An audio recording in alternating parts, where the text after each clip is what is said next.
Hi everybody, Brian from BBB serving North Georgia. I'd like to start this week's webinar with a short poem that I find meaningful in today's environment. I hope you enjoy.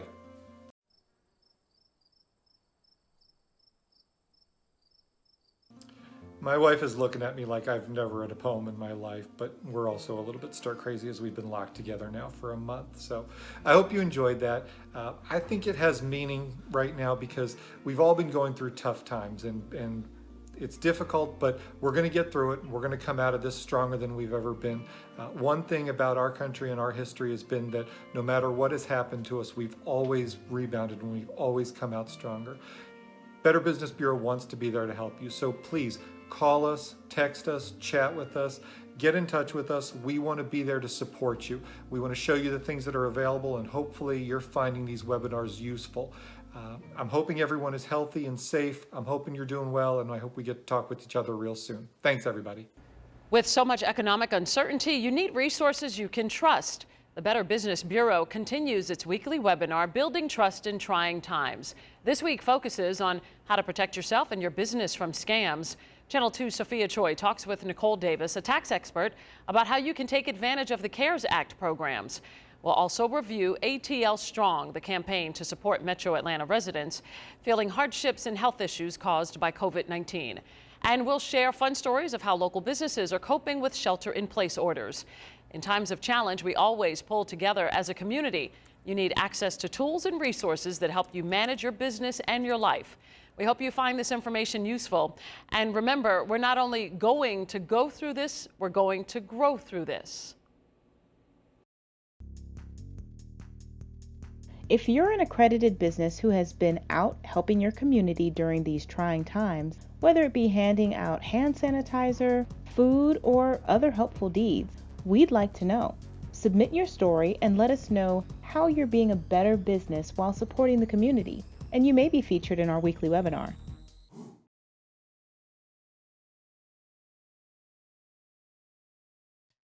Hello, my name is Sophia Choi. I'm an anchor and reporter for Channel 2 Action News, WSB TV. We know this is such a stressful time for our businesses, especially our small businesses during this health crisis. So we have invited in Nicole Davis, who is a CPA and a tax specialist with Smith and Howard. And she's going to provide us with some valuable information as we all make it through together this outbreak. So first of all, Nicole, thank you so much for spending some time with us. We know it's a busy time for you, so thanks for taking some time out for us. Let's talk about the CARES Act. We know that it addresses business needs throughout our nation during this health crisis. Now, besides payroll protection and small business loans that we hear a lot about, is there anything else to the CARES Act that we don't know about that maybe some businesses should be taking advantage of that's not highlighted as much? Sure. So there are a lot of opportunities for businesses involved in the CARES Act. The Payroll Protection Program is truly your best option as it offers loan forgiveness. But however, the Economic Injury Disaster Loans and the Paycheck Protection Program are only available to small businesses. And that means any business that has under 500 employees. For larger businesses, the Main Street Lending Program was just passed. There's still information coming out on it, but it's available to businesses that have up to 10,000 employees. And these are going to be loans with interest rates from 2.5 to 4%. However, these loans are not going to be forgivable, but you will get a 1-year deferral on your interest and principal payments. Other options for all businesses are going to be the Employee Retention Payroll Tax Credit, which is going to be an up to $5,000 per employee credit for any company that's fully or partially closed due to the coronavirus, or they have a significant decrease in revenues. One other good option for companies is going to be the deferral of the employer portion of payroll taxes. So for your 2020 payroll taxes, instead of having to pay them this year, you can defer 50% of the tax payment to December of 2021, and then the other 50% won't be due until December of 2022.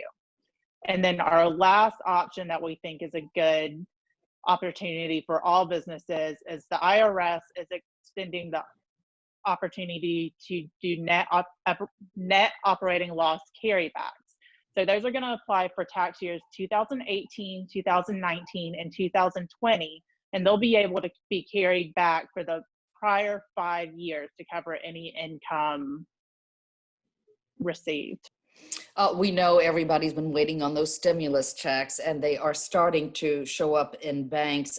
Can you tell us, how do they start showing up? I mean, do they just show up in your bank account? You have to keep checking your bank account. Is there anything an individual needs to do to make sure that they're going to get this money if they are eligible?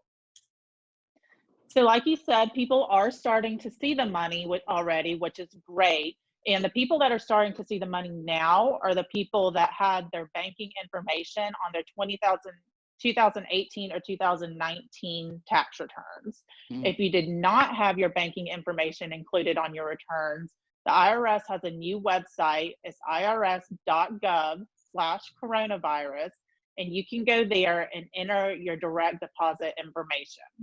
Even if you are a non-filer and did not file for 2018 or 2019, you can still go there to get your stimulus funds. Nicole, thank you so much for your insights. I'm sure we're all walking away with a lot more information than we had before this conversation. Nicole Davis with Smith & Howard. She is a CPA as well as a manager there with Smith & Howard. Thank you, Nicole.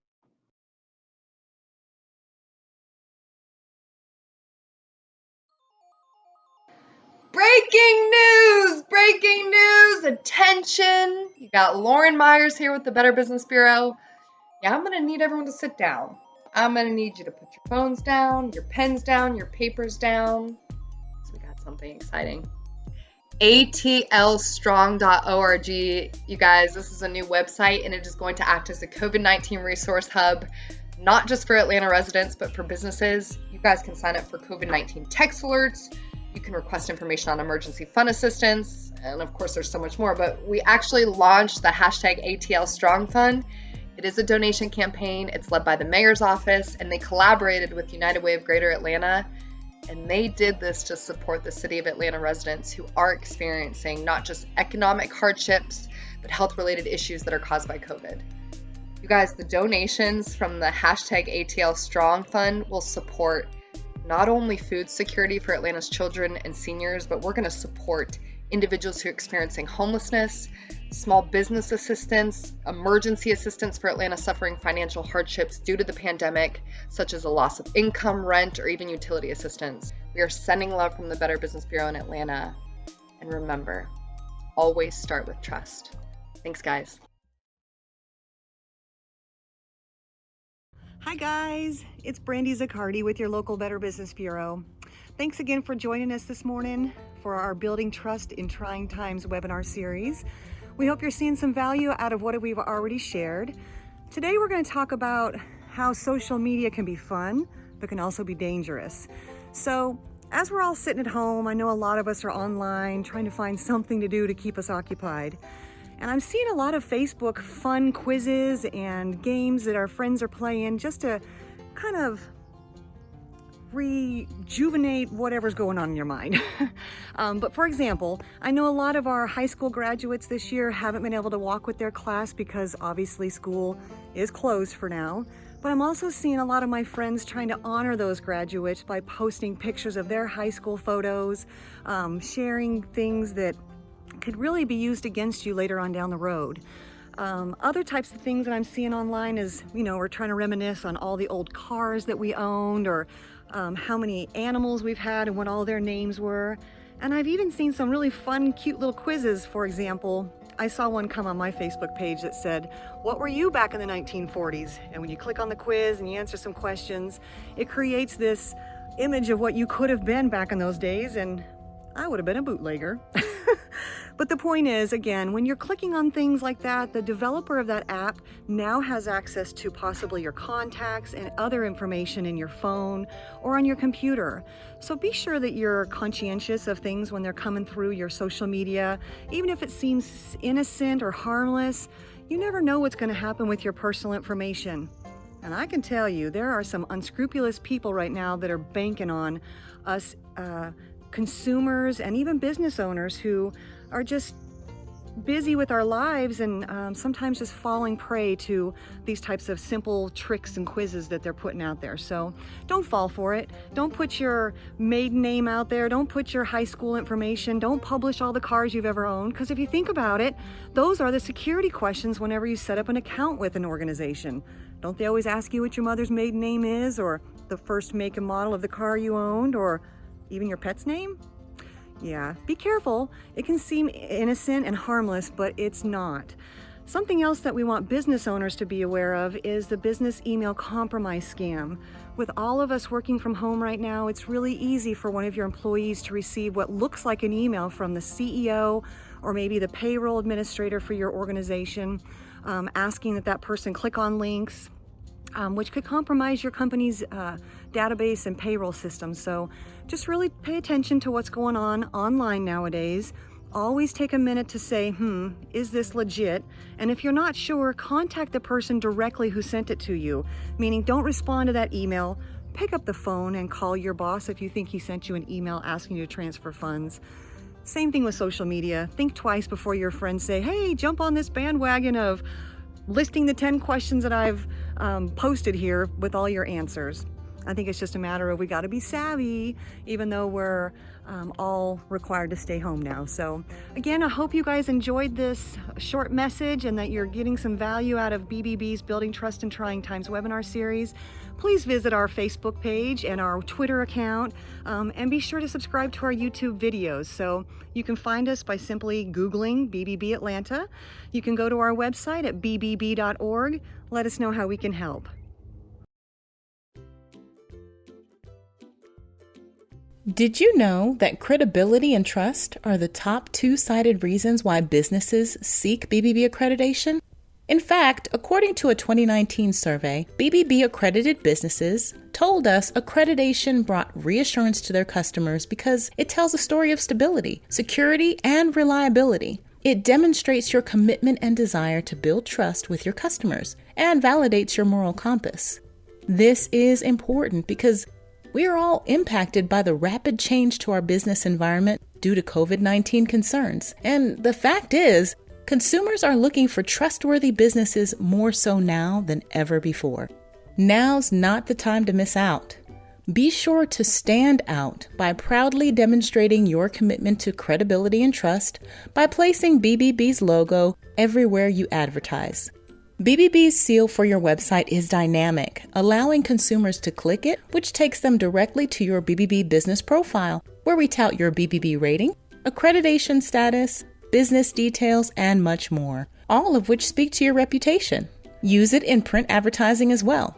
Flyers, billboards, magazines, your contracts, and anything else you print with your company's brand. And don't forget to include it in your radio and TV ads. Now's your time to shine by standing out amongst the competition. Let your BBB accreditation do the work for you.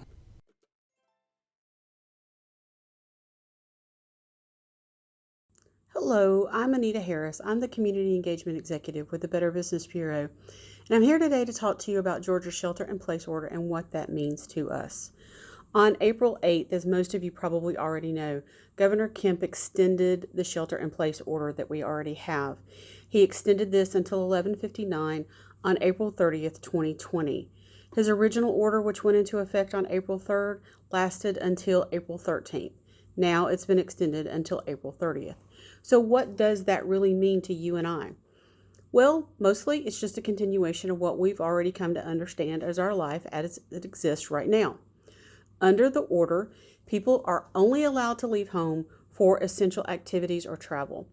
Outdoor activities are permitted as long as people who do not live together stay at least 6 feet apart. Essential activities like getting food, household supplies, medication, those kinds of things are allowed, as well as getting medical, behavioral health, and emergency services. Those are permitted.